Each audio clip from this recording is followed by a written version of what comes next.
Hello, Adams. Welcome to Unit 7, Lesson 4. Today we are going to read a new chapter called The Fight Begins, and this lesson is called Give Me Liberty or Give Me Death. So your first vocab word is intolerable, and that means too painful or hard to be accepted. So that prefix in means not, and then tolerable means you can accept it. So not tolerable. Intolerable means you can't accept it. It's too hard to accept. A grievance is a complaint that results from being treated unfairly. Import is to bring a product in from another country to be sold, so that's a verb. Export means to send out a product, so these two words are very similar, just the im means in and ex means out. A stockpile is a verb, and that means to collect materials to use in the future. A belfry is a noun, and that is a bell tower at the top of a church. A rebel is a person who fights against a government. Volley is the firing of a large number of weapons at the same time. Musket ball is an ammunition shot from muskets, so a type of weapon. Revolutionary is an adjective, and that means leading to or relating to a complete change. So this is chapter 3 called The Fight Begins, and our big question is, what was the Revolutionary War, and what were the causes that led to it? When news of the Boston Tea Party reached Britain in 1774, many people were shocked. Many members of the British government were furious. They made a decision to punish the people of Boston. Over the next few months, Parliament approved a series of new laws. The Boston Port Act declared that Boston Harbor would remain closed until the colonists paid for the tea that had been destroyed. No ships were allowed to enter or leave without British permission. The Massachusetts Government Act declared that the people of the colony were now under stricter control in terms of meetings and electing their own officials. From that point on, the British king and his ministers would make all decisions about which colonists would serve in important positions in Massachusetts. The Administration of Justice Act made new rules for trials. Bostonians accused of a crime would no longer be tried in Boston by fellow Bostonians. Instead, they would be sent either to another colony, such as Canada, or even to London. They would also be tried in a special admiralty court by a judge handpicked by the king. The Quartering Act declared that the colonists had to provide quarters or temporary places to live for the British soldiers stationed in the colonies.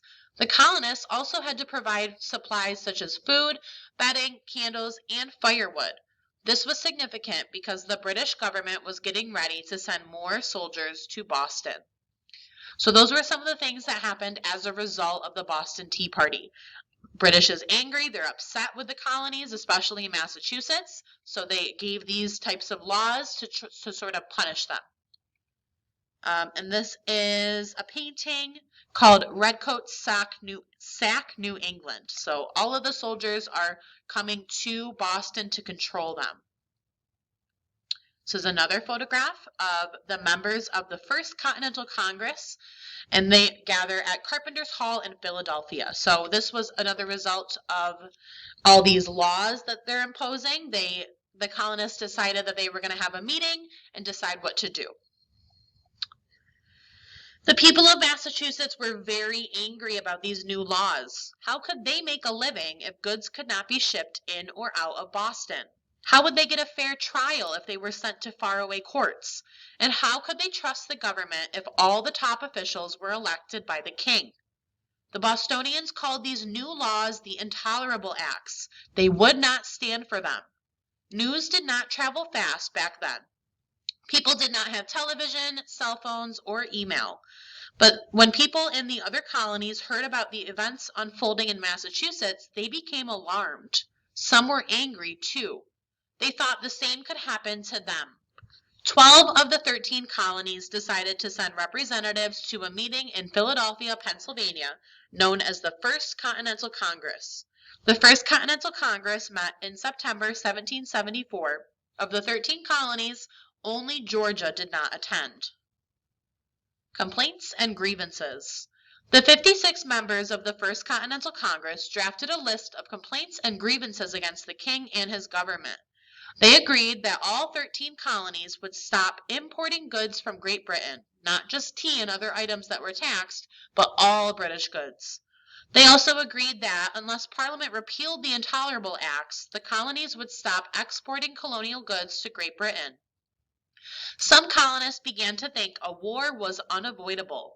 They thought it was time to start stockpiling muskets and gunpowder. Others believed it was not too late to patch up relations with the king and his government. Representatives from Virginia debated this issue in March 1775. Several representatives argued that Virginia should do whatever it could to keep the peace and restore good relations with the king. But others felt it was too late for that.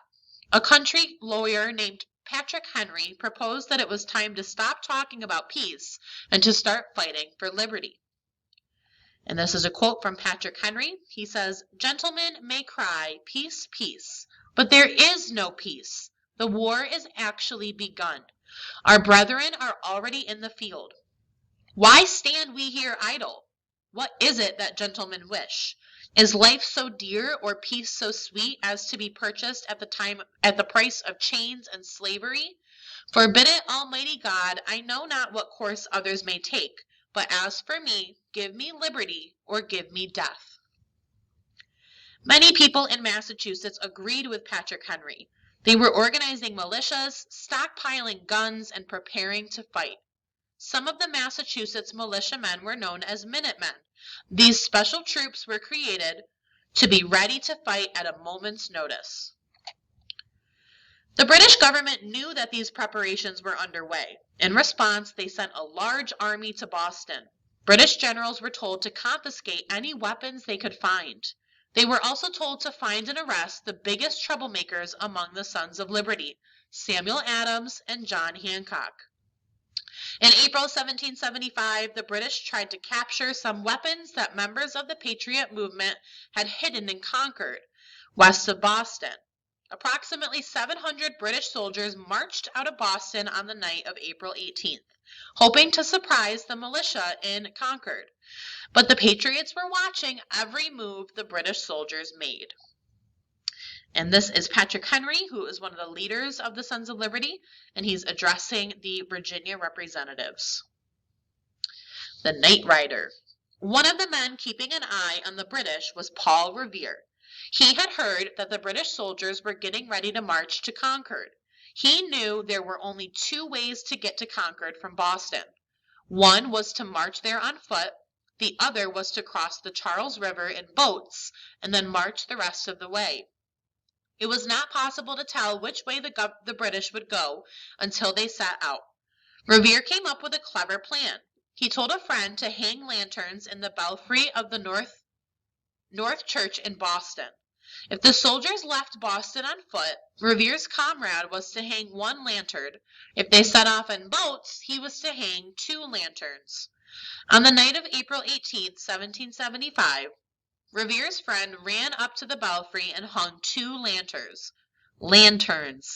Then Revere and several other patriots jumped into action. Revere got into a rowboat and rowed across the Charles River, right past a British warship. Once he made it across, he jumped onto a horse and set off along the same road the soldiers would be taking. Paul Revere and the other riders, including William Dawes and Samuel Prescott, rode through the night to awaken the sleeping colonists. Paul Revere, well known for the cry, "The British are coming," never actually spoke those words, let alone yelled them into the darkness. Today, historians believe it is more likely he quietly warned colonists, "The regulars are coming out." Paul Revere never made it to Concord that night, but he did ride to Lexington to warn Samuel Adams and John Hancock, who were wanted by the British and hiding in there.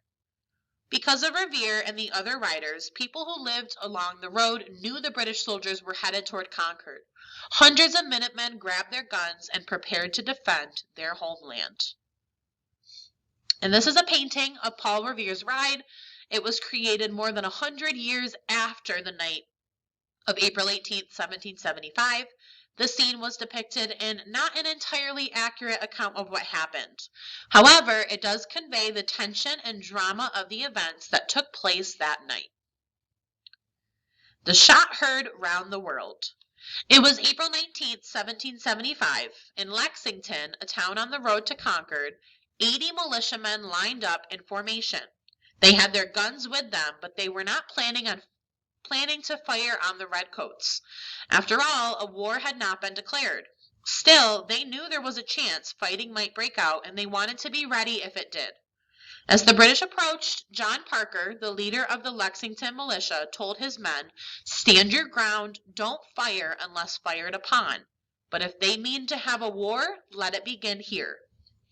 A British soldier told the armed men to go home. According to one report, he shouted, "Lay down your arms, you rebels!" However, as the militiamen were turning to go, a shot rang out. Who fired that shot? Even today, nobody knows for sure. The British soldiers thought the militiamen fired it. However, Parker and his men later said that they did not. The shot may have been fired by someone who was not part of Parker's militia. He may have been firing into the air to sound an alarm. In any case, the soldiers thought they were under attack.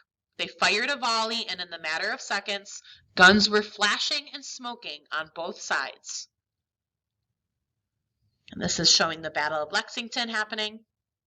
So redcoats firing, the militiamen were firing. 7 members of the militia were killed in Lexington that day, and 9 more were wounded. On the other side, only 1 British soldier was wounded. Next, the British soldiers marched on to Concord. They searched Concord and found a few cannons and some musket balls. By this time, word of the fighting was spreading rapidly. Hundreds of men made their way to Concord ready to fight. One troop of militiamen met the regulars on the outskirts of Concord at North Bridge. The British fired. The militiamen fired back. Soon the British commander decided to march his troops back to Boston. However, as the British soldiers made their way back, militiamen shot at them. The militiamen hid behind trees and stone walls. They fired on the British soldiers 1 or 2 at a time. By the time the British made it back to Boston that night, 73 soldiers had been killed, and another 174 had been wounded. As for the colonists, 49 had died and 39 had been wounded. The colonists had stood up to the British, and the British had failed to capture Samuel Adams and John Hancock. There was no going back. The Revolutionary War had begun. And this is a little passage talking about why Georgia stayed home. So they were the only colony that did not send representatives to the First Continental Congress that met in Philadelphia in 1774. Though Georgians also opposed the British trade regulations, many hesitated to join that revolutionary movement that emerged in the colonies. Many Georgians believed they had prospered under royal rule. 2 important patriots. So here is a little blurb about Samuel Adams. In 1765, Samuel Adams was elected to the Massachusetts Colonial Assembly and became the leader of opposition to the British government. As a delegate to the First and Second Continental Congress, Adams fought for colonial independence. Though Harvard educated, Adams was not a part of the social elite, who typically held government positions at the time. Several of Adams' acquaintances helped to give him a gentlemanly appearance, more befitting a political leader of the time. For his first trip to Philadelphia, one friend provided him with financial assistance, and another gave him the outfit he wore to the meeting. John Hancock's name tops the list of signatures on the Declaration of Independence. His prominent signature is familiar to anyone who has seen an image of that document. John Hancock was a wealthy Boston merchant and a patriot leader of the American Revolution. Following the Boston Massacre in 1770, John Hancock was one of the committee members chosen to go to the governor and demand the removal of British troops from the city. At the funeral of Crispus Attucks and other victims, Hancock delivered an address that led to an order for his arrest. Okay, that was a long chapter. Thank you for hanging in there with me. Number 1, how did the British feel about the Boston Tea Party? Number 2, list one way the British punished the colonists for the Boston Tea Party. Number 3 is an opinion question, but you do need to support your answer with something from the chapters. How do you predict the colonists responded to these new laws? So did they respond positively? Did they get angry? Were they upset? Were they happy? Number 4, what did the people of Massachusetts call these new laws? Number 5, how did the other colonies respond when they heard about the new laws in Massachusetts? Number 6 is true or false. It was important for Paul Revere to know which way the British were going to conquer.